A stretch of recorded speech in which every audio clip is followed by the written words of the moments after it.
Bom dia, hoje é terça-feira, 27 de janeiro de 2026 e estamos aqui para mais uma análise aprofundada.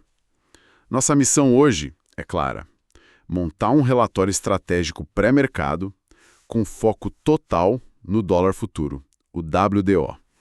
E o cenário de hoje, olha, parece um cabo de guerra. De um lado, o cenário global com um certo otimismo, mas já com a sombra de novas tarifas do governo Trump, agora mirando a Coreia do Sul. Do outro lado, aqui no Brasil, o clima está denso, defensivo, todo mundo de olho no relógio, esperando um dado crucial de inflação. Essa imagem do cabo de guerra é perfeita, porque o nosso trabalho aqui é justamente esse, né? Entender a força de cada lado dessa corda. A gente vai conectar a memória técnica do mercado de ontem com os estímulos que chegaram de madrugada. O foco é decifrar como os grandes players, os institucionais, estão posicionados para essa colisão. Ótimo. Então vamos começar por fora. Vamos descompactar esse cenário global. O que está movendo os mercados lá fora e como isso chega até aqui? Olha, lá fora a gente tem basicamente 3 forças agindo, e elas meio que se anulam. A primeira, em tese, nos ajuda, o índice DXY. A força do dólar no mundo. Exato. Ele está mais fraco, operando ali perto de 96,9, e isso acontece por problemas internos dos Estados Unidos, sabe? Risco de paralisação do governo, incerteza na sucessão do Fed, enfim. Um DXY fraco deveria fortalecer o nosso real. Deveria. Eu sinto um mais bem grande vindo aí. E tem um mais gigantesco. Essa é a segunda força que joga contra a gente, o juro real americano.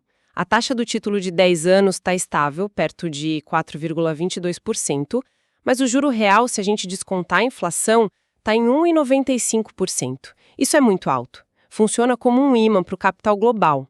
Para que arriscar num emergente se o ativo mais seguro do mundo te dá um retorno desses? Entendi. Então temos o dólar fraco no mundo, o que é bom, e o juro americano forte, o que é ruim para nós. E a terceira força nesse cabo de guerra, qual é? A terceira força é o medo, a geopolítica. As novas ameaças de tarifas do Trump, mesmo que sejam só ameaças por enquanto, já geram uma busca imediata por proteção. E aí o dinheiro grande se esconde. Exato. E se esconde onde? Em ativos de segurança. Não é por acaso que o ouro está sendo negociado a mais de $5.000 a onça. É um recorde. Isso é um sinal luminoso de que o capital institucional está comprando seguro contra o que eles chamam de inflação de tarifas. E como a Ásia, que sentiu o calor primeiro, reagiu a isso? A reação deles costuma ser um bom termômetro para a gente, né? Exatamente. E a reação foi fascinante. O fechamento por lá foi misto, mas a Bolsa da Coreia do Sul, que é o alvo das tarifas, subiu forte, 2,7%. Teve um rally tão forte no setor de semicondutores que simplesmente apagou o medo inicial. Por outro lado, o que nos afeta direto, o minério de ferro na China caiu quase 1%. Isso é um vento contra direto para Vale e por tabela para o nosso mercado. Ok, o cenário global está claro. Um equilíbrio tenso. Agora vamos trazer a lupa para dentro de casa. É aqui no Brasil que o caldeirão pode ferver hoje, certo? Sem a menor dúvida. Se lá fora o jogo é complexo, aqui a gente tem um evento com hora marcada para definir o dia. O IPCA 15, a prévia da inflação. Sai às 9 da manhã. O mercado inteiro está de mãos atadas esperando esse número.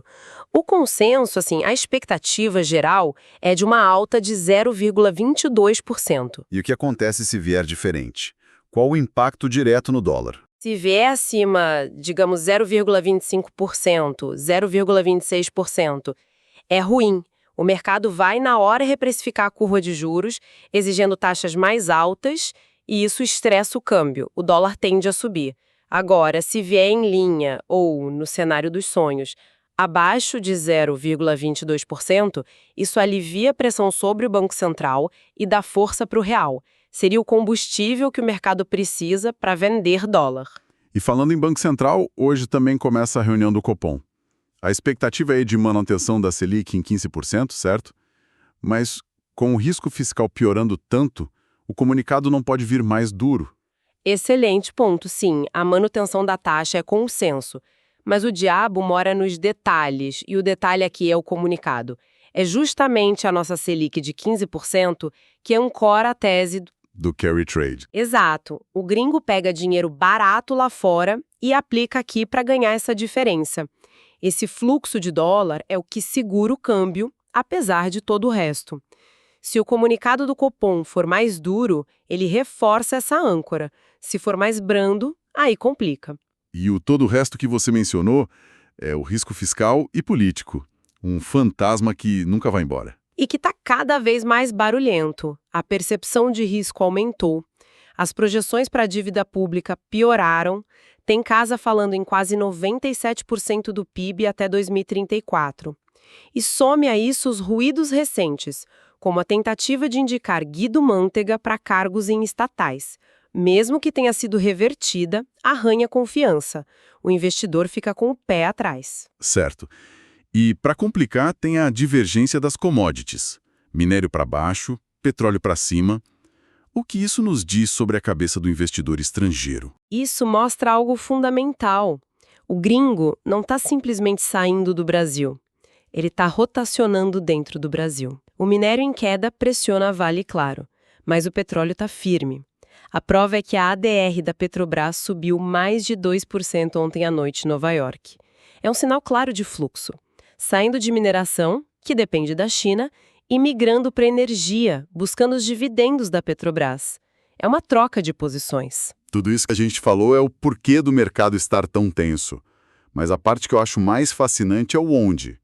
Onde exatamente o dinheiro está posicionado para essa briga? Onde estão as trincheiras? É isso que a estrutura de opções nos mostra, não é? Exatamente isso. Agora a gente sai da macroeconomia e entra no mapa do campo de batalha. E o primeiro dado desse mapa é o regime operacional. Hoje, o mercado de dólar futuro opera em gama positivo. Ok, vamos com calma aqui. Gama positivo. Parece algo de ficção científica. Traduz pra gente o que isso significa na prática. Pensa num carro com amortecedores muito bons. A estrada pode estar cheia de buracos, mas a viagem dentro do carro é suave. O gama positivo funciona assim. Os grandes provedores de liquidez, os market makers, eles estão posicionados de um jeito que são forçados a vender dólar quando o preço sobe e comprar dólar quando o preço cai. Ah, entendi. Eles agem como esses amortecedores, absorvendo os impactos. O efeito prático é um mercado mais travado, com a volatilidade mais baixa. Entendi. Um mercado mais borracha, menos propenso a explosões. E esses amortecedores funcionam dentro de um intervalo, imagino. Exato. Um intervalo definido por muros de concreto e tetos de aço. O preço de referência do dólar, o spot, está na casa dos 5,288. Acima dele, a gente tem a call wall, o teto de aço, lá nos 5,550. Nossa, bem longe. É a maior concentração de opções de compra.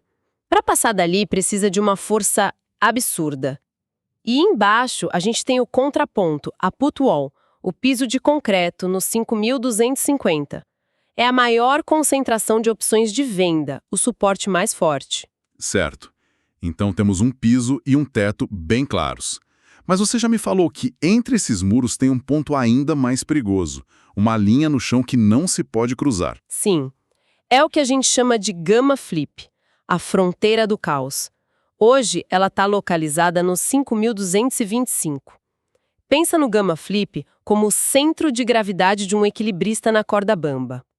Enquanto o mercado opera acima desse nível, o equilibrista está estável. Ele se reequilibra. É o nosso regime de gama positivo. E o que acontece se o preço cai e cruza essa fronteira? Aí, o equilibrista perdeu o centro de gravidade. Qualquer balanço para um lado faz ele jogar o peso na mesma direção, acelerando a queda. O mercado entra em parafuso. O regime vira para gama negativo. E os mesmos dealers que antes amorteciam o mercado, agora são forçados a vender na queda jogando gasolina no fogo. A volatilidade explode. Uau! Ok, a imagem ficou bem clara.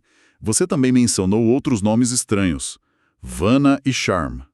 Como a simples passagem do tempo afeta o dólar? Boa! São forças mais sutis, sabe?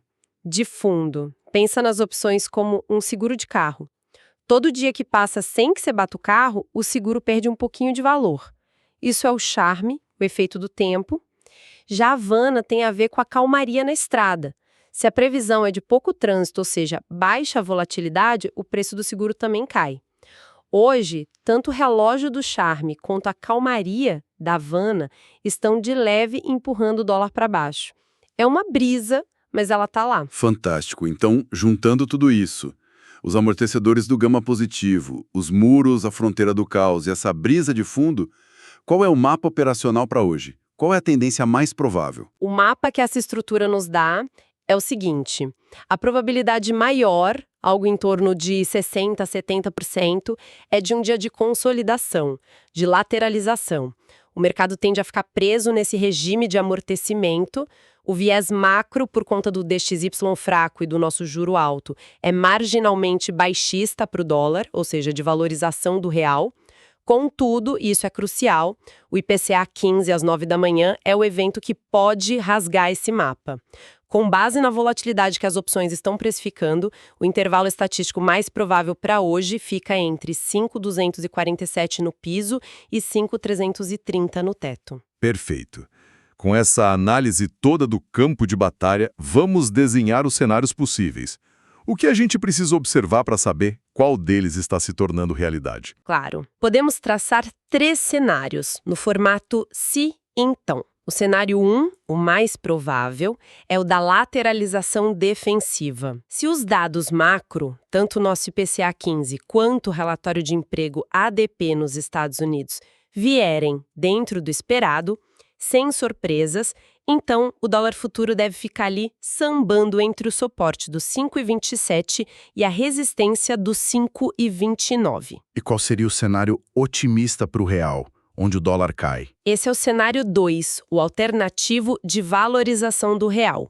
Se o IPCA 15 vier bem comportado, abaixo de 0,22%, e o dado de emprego americano for fraco. Tirando pressão dos juros lá fora. Exato. Então o dólar deve buscar aquele suporte importantíssimo da put wall no 5,25. O gatilho que confirma isso seria a perda sustentada desse nível, com o DXYA fora perdendo o patamar de 96,8. E o cenário oposto, o de estresse, com o dólar disparando? É o nosso cenário 3, o de desvalorização do real. Se o IPCA 15 surpreender para cima, vindo acima de 0,26%, e ao mesmo tempo as tensões sobre tarifas na Ásia escalarem durante o dia, então o dólar deve disparar para testar a resistência na faixa dos 5,31 a 5,32. O gatilho para esse cenário seria o rompimento firme dos 5,31, com juros americanos de 10 anos firmes acima de 4,25%. Resumindo a ópera, então, a estrutura das opções, a matemática do mercado, aponta para um dia mais travado com limites bem definidos. Mas o IPCA 15, às 9 em ponto, tem o poder de quebrar essa estabilidade. A batalha final do dia vai ser entre o nosso juro alto, que atrai dólar, e o risco fiscal externo, que o expulsa. Exatamente. E se a gente dá um passo para trás e conectar isso a um quadro maior, o que é fascinante no momento é a consolidação de uma tese global de produção para a segurança, ou PROSEC, como o mercado chama. A busca pela eficiência máxima das cadeias de suprimento, que foi o motor da globalização por décadas, está perdendo espaço para a busca por resiliência e segurança nacional. Os países querem ter suas fontes de matéria-prima e produção mais perto. E o que isso significa para uma moeda como o real? Isso levanta a questão fundamental para o nosso futuro. Em um mundo cada vez mais fragmentado, o valor do real vai ser mais ditado pelo fluxo financeiro de curto prazo, que busca a eficiência dos nossos juros altos, ou ele vai passar a ser mais ditado pela sua sensibilidade ao ciclo de commodities, que são a base da segurança de recursos das grandes nações? Em outras palavras, seremos vistos como um porto seguro de juros ou como um fornecedor estratégico de recursos? A resposta para essa pergunta vai definir o valor da nossa moeda nos próximos anos. É algo para se pensar. Bom dia. Hoje é 27 de janeiro de 2026 e olha, o cenário é o seguinte: o mercado global acordou no meio de um cabo de guerra monumental. De um lado, a gente tem a geopolítica gritando cuidado. Do outro, a tecnologia falando, olha, ninguém me segura. E para a gente tentar entender essa briga, nossa, a gente mergulhou fundo hoje. Pegamos relatórios de estratégia, análise super técnica, sabe? De estrutura de opções e até aqueles panoramas geopolíticos que tentam conectar todos os pontos. A nossa missão aqui é essa, é separar o sinal do ruído, o que está realmente movendo os preços hoje e o que é, sei lá, só fumaça. E essa loucura, ela já começa com a notícia principal do dia. A Casa Branca anunciou um aumento bem pesado nas tarifas de importação para produtos da Coreia do Sul. A primeira coisa que eu pensei quando eu li foi, pronto, hoje o mercado de tecnologia derrete. Mas quando eu abri a tela, a reação foi o completo oposto. O índice coreano, o KESPI, disparou 2,7%. Como isso é possível? Pois é, essa é a pergunta de $1 milhão, né? E a resposta está exatamente nessa briga de gigantes que você mencionou. As fontes que a gente analisou, elas descrevem isso como uma colisão, sabe? De duas forças enormes. Uma é o que a gente pode chamar de vetor da geopolítica, que é essa fricção, esse medo todo. O medo das tarifas. Exato. E a outra é o vetor do crescimento da inteligência artificial, que é uma força quase incontrolável no momento. E pelo visto, a IA está ganhando de lavada. Completamente. A fome global por semicondutores, por chips de alta performance, impulsionada pela IA, é tão grande que o mercado parece disposto a absorver o custo da tarifa e ainda pedir mais. Gigantes como a Samsung e a SK Hynix, que estão bem no centro disso tudo, viram as ações subirem em tipo 4,9% e 8,7%. É quase como se os investidores estivessem dizendo, ok, a tarifa é um problema, mas ficar de fora da revolução da IA é um problema muito maior. Faz todo sentido. E essa tese, ela vai ser testada para valer agora, certo? Porque a temporada de balanços está aí a todo vapor. Sem dúvida. Os resultados de Apple, de Microsoft, que saem nos próximos dias, eles vão funcionar como um verdadeiro teste de estresse. É ali que a gente vai ver se essa demanda por IA é real, se é sustentável o suficiente para continuar carregando o mercado nas costas, mesmo com todo esse peso da geopolítica, sabe? E enquanto essa briga acontece lá fora, aqui nos Estados Unidos a situação também parece uma tela dividida. De um lado, você tem o presidente Trump em Iowa, tentando vender uma agenda econômica positiva, falando de autonomia energética. Do outro, a gente tem toda a polêmica de imigração em Minneapolis e, o que é mais preocupante, o risco real de um shutdown do governo. Como que o mercado lida com essa esquizofrenia toda? Ele fica paralisado. É o que as fontes descrevem como uma narrativa fragmentada. O investidor racional, ele quer olhar para os fundamentos. E os fundamentos, como os dados de bens duráveis que saíram, eles são fortes. Eles apontam para um cenário que o mercado chama de no landing, ou seja, a economia não vai nem desacelerar, ela vai continuar crescendo forte. Mas é impossível ignorar o ruído. O ruído político. Exato. A incerteza sobre o shutdown, a briga política, tudo isso funciona como um freio de mão puxado. O carro tem motor para andar, sabe? Mas não consegue acelerar. E essa hesitação toda se reflete no comportamento dos ativos. E aqui tem outra coisa que me parece um paradoxo. O índice do dólar, o de XY, está em queda. Mas, ao mesmo tempo, o ouro e a prata estão explodindo. O ouro passou de $5.000. Peraí, a lição de livro de economia não é que dólar fraco e ouro forte sinalizam uma economia americana em apuros. Só que os dados, como você mesmo disse, estão fortes. O que está quebrado nessa lógica? A lógica não está quebrada. O que mudou foi o tipo de risco que o mercado está enxergando. Não é mais um medo de recessão econômica. É um medo crescente do risco fiscal e político dos próprios Estados Unidos. Grandes gestores de fundos não estão comprando ouro para se proteger de uma economia fraca, mas sim para se proteger do próprio governo americano. É uma proteção contra a instabilidade de Washington, então. Uma desconfiança. Precisamente. Uma das análises que a gente leu usa um termo ótimo para isso: inflação embasada em tarifas. Não é a inflação clássica que vem do excesso de consumo, sabe? Certo. É uma inflação criada por decreto, pela canetada de uma tarifa. Isso aumenta os custos para as empresas e, no final, para o consumidor. Aí você soma isso à incerteza sobre a capacidade do governo de pagar as contas e o que você tem é uma busca por um porto seguro dinâmico.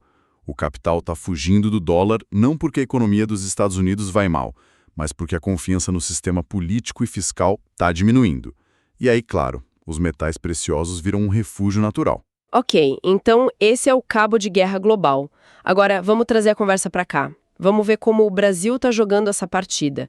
Porque aqui a gente tem um jogador extra na nossa ponta da corda e um jogador muito pesado. A taxa Selic de 15%. Esse jogador entra em campo justamente hoje. A grande história no Brasil é a divulgação do IPCA 15, que é a nossa prévia da inflação oficial. E o timing não podia ser mais crucial. O dado sai no mesmo dia em que o Copom começa a reunião para decidir o futuro desses mesmos 15% da Selic. O mercado já parece ter uma opinião formada sobre isso, né? A aposta majoritária é que a Selic fica onde está. Sim, a manutenção dos 15% está praticamente toda no preço. É por isso que o dado de hoje é o que as fontes estão chamando de um divisor de águas.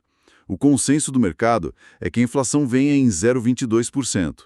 Se o número vier acima disso, ele joga um balde de água fria em quem sonha com corte de juros e reforça a ideia de juros altos por mais tempo. Se vier abaixo, bom, aí pode acender uma esperança, sabe?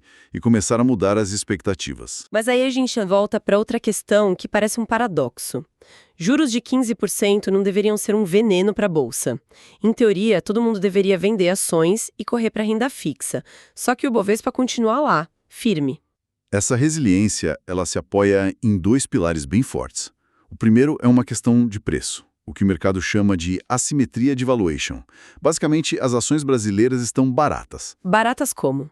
Se você compara a relação entre o preço da ação e o lucro que a empresa gera, o nosso Ibovespa está sendo negociado com um desconto enorme em relação a mercados como o S&P 500 americano. É como se o mercado brasileiro fosse uma loja em promoção no meio de um shopping de luxo com tudo superfaturado. É uma ótima analogia. É exatamente isso. Investidores globais olham para os preços nos Estados Unidos, na Europa e pensam, nossa, isso está caro demais. Aí eles olham para o Brasil e veem uma oportunidade e um refúgio de valuation. Mas o segundo pilar é ainda mais poderoso. É o famoso carry trade. O imã do juro alto. O próprio. Uma taxa de 15% ao ano, num mundo onde muito país ainda tem juro perto de zero, cria um diferencial gigantesco. Isso atrai um fluxo constante de capital estrangeiro. Esse dinheiro que entra no país tem um efeito duplo. Ele irriga a nossa bolsa com liquidez e, ao mesmo tempo, ajuda a segurar o dólar. O nosso dólar futuro, WDO, não dispara porque tem sempre gente trazendo dólar para cá. Incrível.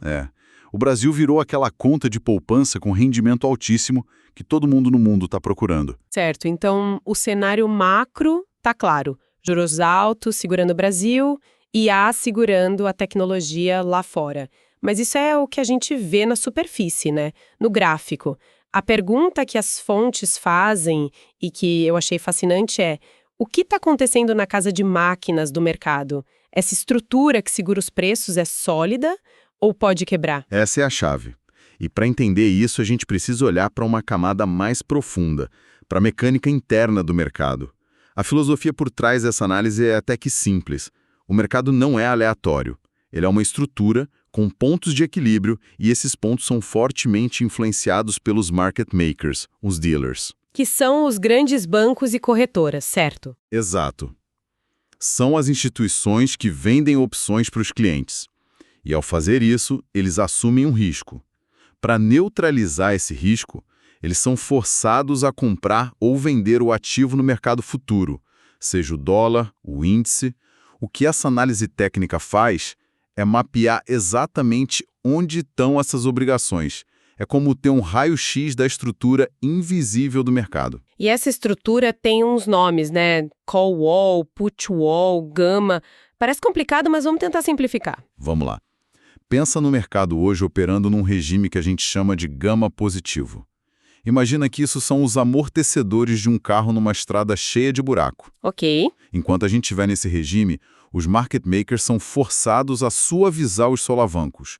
Quando o preço cai um pouquinho, eles têm que comprar. Quando sobe um pouquinho, eles têm que vender. Então eles trabalham contra o movimento. Perfeitamente. Eles atuam como um colchão, um amortecedor que absorve os impactos. O resultado? O mercado tende a andar de lado, com baixa volatilidade, preso num certo intervalo. E os limites desse intervalo são a call wall e a put wall. A call wall é tipo o teto da garagem. É um nível de preço com tanta opção de compra-vendida que os dealers são obrigados a vender o ativo se o preço chegar lá, criando uma resistência forte.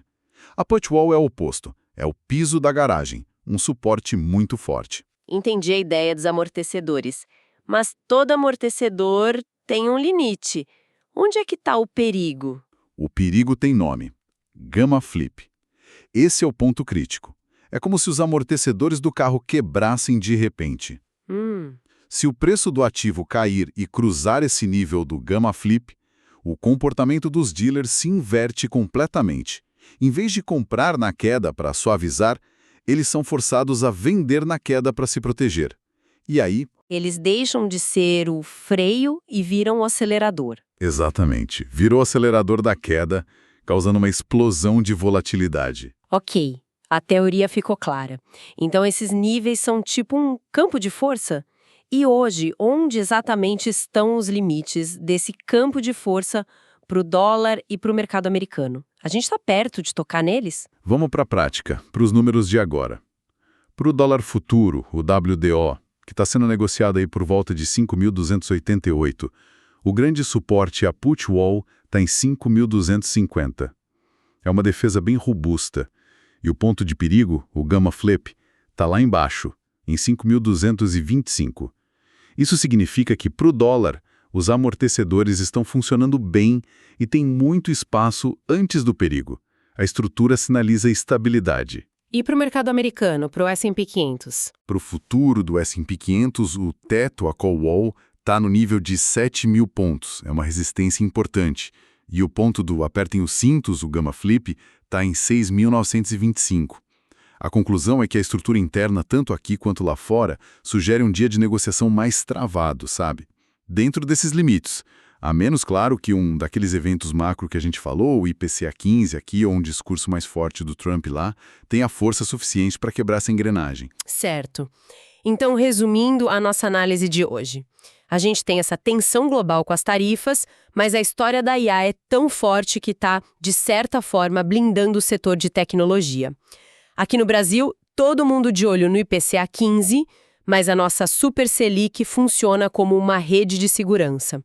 E por baixo de tudo, a mecânica do mercado, com esses níveis de gama, sugere que o cenário mais provável hoje é um dia mais amarrado, uma lateralização defensiva. Exato. A batalha do dia vai ser entre o pessimismo que vem da China, que afeta as commodities industriais como o minério de ferro, e o otimismo que vem do nosso carry trade, que continua atraindo dinheiro para cá. O dólar, o WDO, continua sendo a principal válvula de escape para o risco. Mas como a gente viu, ele tem um suporte estrutural muito forte logo abaixo, o que deve limitar quedas mais bruscas. É fascinante ver como eventos geopolíticos gigantescos, tipo uma guerra comercial em potencial, acabam sendo filtrados, processados e até amortecidos por essa estrutura quase invisível do mercado. E essa sua observação, ela nos leva diretamente ao pensamento final. Essa briga que a gente viu hoje com as tarifas da Coreia do Sul não é um evento isolado. É um sintoma de uma mudança muito mais profunda que as fontes descrevem. A gente está saindo de um mundo globalizado e interconectado para um sistema de blocos comerciais competitivos, onde a lógica não é mais a eficiência econômica, mas a segurança nacional. Um dos relatórios chama isso de o novo mercantilismo. Onde o comércio vira uma arma. Precisamente. As tarifas deixam de ser só ferramentas comerciais. Elas são usadas como um instrumento de pressão para forçar aliados a tomar decisões estratégicas. Por exemplo, não fechar acordos de tecnologia com a China ou apoiar movimentos geopolíticos americanos como a questão da Groenlândia ou o controle do Ártico. O jogo mudou. E isso nos deixa com uma reflexão final, uma pergunta que fica pairando no ar. À medida que essa fragmentação do mundo se aprofunda e os choques geopolíticos se tornam mais frequentes, mais agressivos, a mecânica interna do mercado que a gente discutiu hoje, esses amortecedores do gama, essas paredes de proteção, será que ela vai ser robusta o suficiente para continuar absorvendo esses impactos? ou a gente está se aproximando de um ponto de ruptura, onde uma dessas forças externas finalmente vai ser tão forte que vai quebrar a engrenagem interna do sistema e o caos vai se instalar?